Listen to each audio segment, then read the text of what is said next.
Today's video is brought to you by our good friends over at Nationwide Industries, the Fence Pros' #1 choice. And they are this Fence Pros' #1 choice for a couple reasons. One, we love using their Keystone Traverse latches. They're easy to install. You simply bolt them onto the post.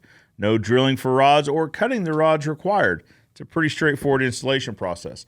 We also love using their full line of galvanized hardware. It shows up quickly and reliably.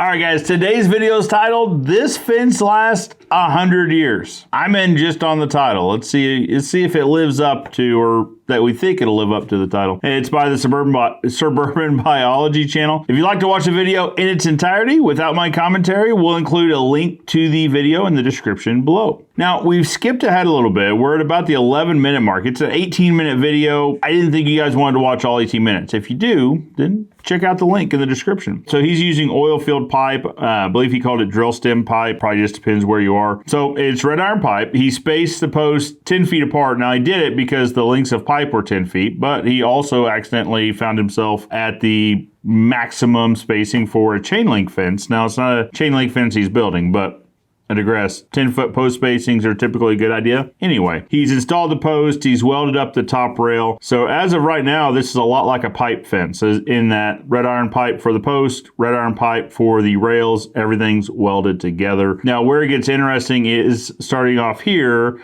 and seeing how he covers it and adds privacy to it. So let's get to it. Functional fence by adding a barrier material. And to do this, I'm using welded utility fabric. This stuff doesn't seem really fabric-y to me, but what it lacks in an intuitive name, it makes up for in longevity. It's made of steel, and at every point where the wires cross, it's welded together, so it's very strong. I hold this stuff against the pipes using safety wire pliers and stainless steel wire. Let me show you how that works. To make the welded wire fabric easier to handle, I pass a piece of flat stock through the roll to act both as a handle and as a device to prevent the whole thing from unrolling suddenly. To unroll it... Always a good idea, especially if you've worked with this type of wire and had the whole coil unbundle on you, or roll down a hill, or anything else that we've all probably done. Not a bad idea to keep that from running away. In a controlled manner, I pass the steel handle back and forth to let out half a turn at a time.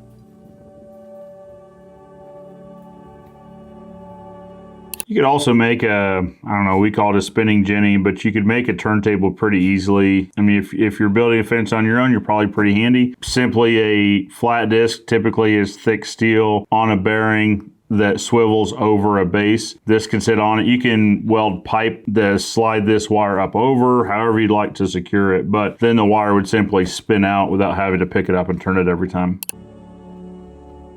Then I use a piece of paracord and the magnet clamps to keep the roll upright while I wire tie the material to the pipes. This beautiful little time-saving tool is called a safety wire pliers.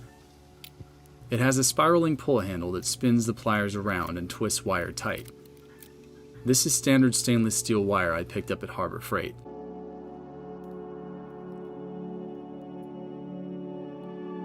Once you've wrapped the wire around the pipe fence material, you can trim the excess using the clippers on the same tool. We'll see. I hope he's going. This is probably like a temporary affixment. Hope he's going. I mean, he's welded the rest of it. I mean, you could definitely weld this wire on there for a bit more of a secure attachment. It's stainless steel wire. It's going to be pretty tough. He's got them spaced. Looks like only a couple inches apart, but still, I mean, for peace of mind, you know, you'd want it maybe in a more secure fashion. But looking at the fence he's already installed that runs perpendicular to this, is turning the corner there. It looks like this is his method of attachment. So we'll see. The process of fastening the welded wire fabric into place is very much a wash, rinse, repeat sort of thing.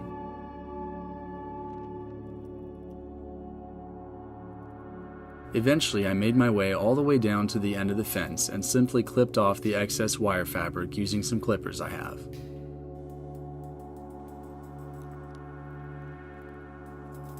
So while I finally have a fully functional fence, I feel my family friend from afar would fervently prefer a framing with far less refuse. Therefore, flashing. I got this flashing off Amazon. It's 6 inches wide, made of pure aluminum. The gaps in here are roughly 4 inches wide, so I'm going to cut this right in half to be a 3-inch strip, and I'm going to weave it in and out of the welded wire so that it obscures the view, so that my wonderful neighbors don't have to stare at my piles of materials for the rest of their lives.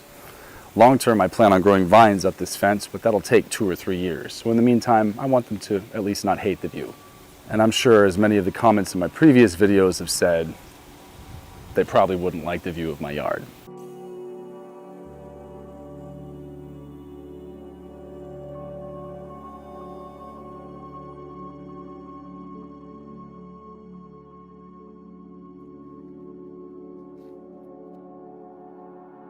To weave the flashing into the fence, one of the first things I did was rig up a flashing dispenser using an old 5-gallon bucket.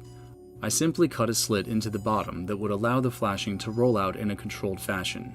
Then I made sure to orient the roll so that it was pointing with the free end of the flashing the direction I needed to pull it. It's pretty smart.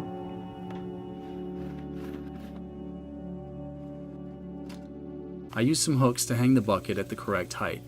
Then I performed something that looks like SpaceX basket weaving on 85 feet.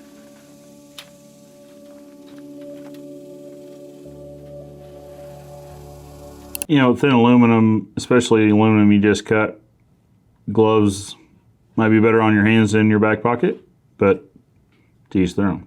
Get yourself some gloves.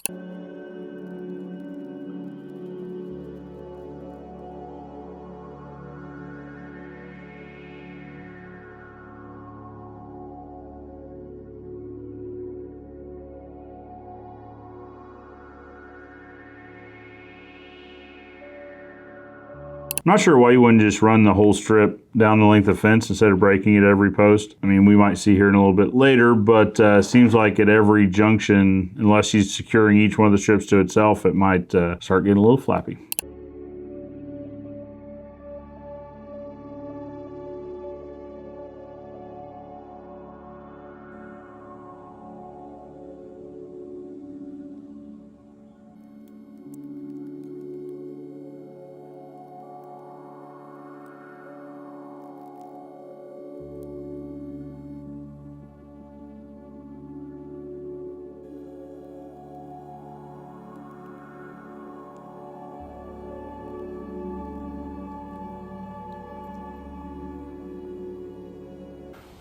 And ta-da! I like it. Guys, let me know what you think about the fence. It's definitely an interesting aesthetic. It's probably better than looking at what's in the yard, but I'm still not sure that's what a lot of our clients would go for. But for these two, it seems to be the right solution. Let me know what you think in the comments below. For now, Joe Everest, the fence expert, reminding you that good fences make good neighbors, and I'll see you next time.